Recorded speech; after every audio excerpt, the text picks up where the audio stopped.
ఎలా ఉంది నానా?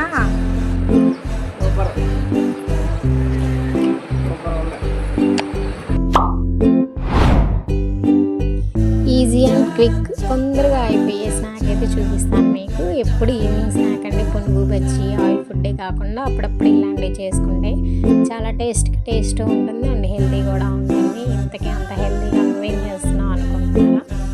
నేనైతే ఇక్కడ శనగ గుగ్గిలు రెడీ చేసుకుంటున్నాను అనమాట. ఈ శనగలు అయితే మా చేలో కాసిన శనగలే. ఇవే శనగలు నేనైతే 130కి 120కి పెట్టి తీసుకున్నానండి. మరీ దారుణంగా రైతుల దగ్గర అయితే 50 రూపీస్కి కూడా అడగట్లేదు, అంత దారుణంగా ఉంది సిచ్యువేషను.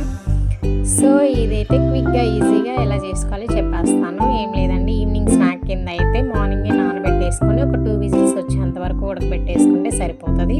కొంచెం ఆయిల్ వేసుకొని ఉల్లిపాయ, పచ్చిమిర్చి, ఎండుమిర్చి, కరివేపాకు వేసేసుకొని తాలింపు పెట్టుకొని కొంచెం ఆ నీరు అంతా పోయిందాక ఉంచేసుకొని కొంచెం వెల్లుల్లిపాయ కారం చల్లేసుకుంటే ఈవినింగ్ స్నాక్ రెడీ అయిపోతుంది.